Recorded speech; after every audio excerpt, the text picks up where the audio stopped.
Okay, so hi everybody. I just want to start out by saying I had a better intro to this video, but it was deleted. So I'm really sorry. Um, but it's probably not going to be as good as my other intro, but it just got deleted because iMovie, the app on my phone, sucks. And thanks for that, iMovie. But anyways, I am making part 2 of my updates to my life. And this is going to be a long video, so grab yourself something to snack on, or just do what you can to get yourself situated, because this is going to be a long video. And why it's going to be a long video is because I have literally been on my Facebook profile for 5 hours straight, looking for literally like just reminders of things that I went through before I made that video on my YouTube, this YouTube channel. So be prepared for me to talk a lot. If you aren't a patient person, then I wouldn't recommend this video to you. But here I go. So basically, I am going back 2 years. Back when the last video I made on that channel that I had, the I almost went to prison story time. And that was around the time that I met my ex-fiance, Johanna. And I am just going to tell you that she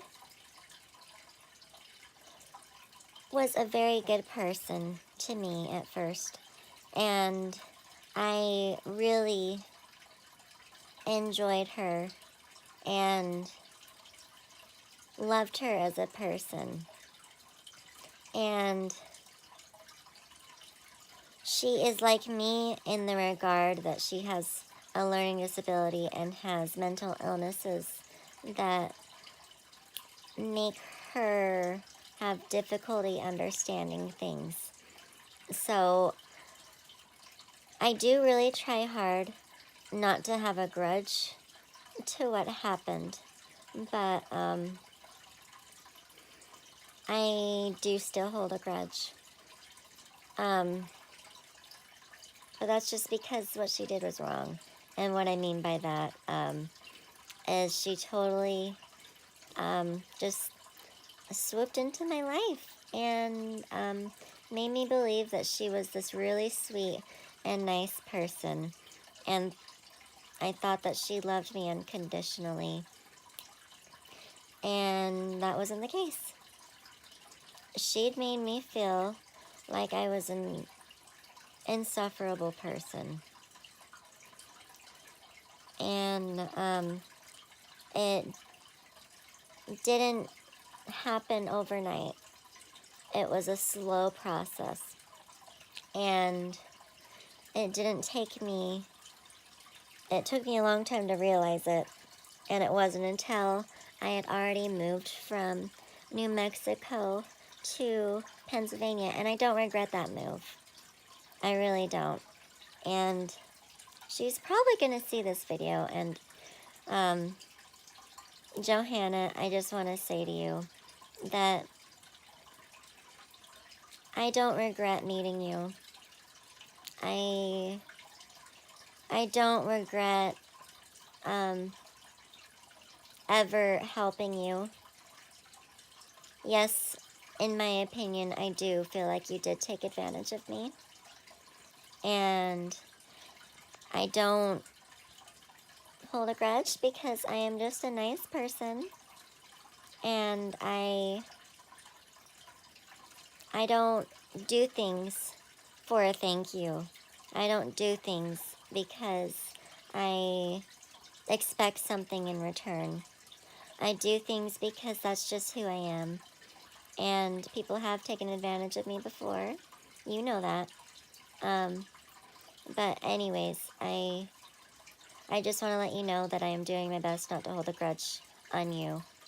But what you did to me was terrible, and we both know that. And you can act like the victim all you want, but you're not the victim here. Anyways, I had already been in Pennsylvania, and we were engaged, and I literally could feel us drifting apart, and she was just criticizing me, and it felt like every chance she got was that she would just criticize me and just tell me that I would need to change. And I honestly felt like she knew better than to tell someone with a learning disability that they need to be faster at learning something. I felt like she would know better than anybody else that someone with developmental delays is gonna take a long time to learn things. But she didn't understand that. But that's just how it was, and we drifted apart. And then the final thing that really just got me heated and made me just not feel safe around her was that I was in the bathroom, and we had already broken up. I told her that I just don't feel attracted to her anymore, and I actually lied, and I told her that I never found her attractive, which that was a lie. Johanna, I know you're watching this probably, and that was a lie. I did find you attractive, and I did find you very beautiful, and I do think you have good qualities about you, but the bad ones just, in my opinion, just overruled the good ones. So that's it. Then, like I was saying, I was in the bathroom, and I had just gotten out of the shower, and I was naked. And she comes in there and is just like wanting to talk to me about our relationship ending and how she's upset with me. And I'm just like, excuse me, but I don't want to talk to you right now because I'm naked. And like, and I didn't articulate it like that. I know that for a fact. I didn't articulate it like that, but I told her that I didn't want to talk to her at the moment, and I just told her to leave me alone, and I just didn't want to talk to her, and she just didn't get it, and she felt entitled to talk to me, and it was just like a no-brainer that she's not my fiance anymore, and she's not anything of that nature, and I didn't want her to see me naked, and that's why I didn't want her in there. And it didn't seem like she took no for an answer. And so I did the only thing that I felt like I knew could possibly like tell her that I was serious. And I gently nudged her, and she might say differently. She would probably say I pushed her hard, but I didn't. I nudged her and told her to leave me alone. And she said, "Don't you dare fucking touch me. I will knock you. I will knock you into the shower." And that deeply traumatized me because she told me multiple times that she would never lay a finger on me. And she knew that would traumatize me because I told her many, many times that I am not a violent person, and violence really, really, really upsets me. And that when she hit one of my roommates in the nose, it did upset me and it did traumatize me. And she was deeply sorry for that. But I bet she isn't sorry for what she said to me because she felt entitled to what she said. And no, I am not proud that I nudged her, but it did what it needed to be done. It showed me a side of her that I needed to see. And I got the fuck out of there. I packed all of my things, and thanks to my friends, I got out of there.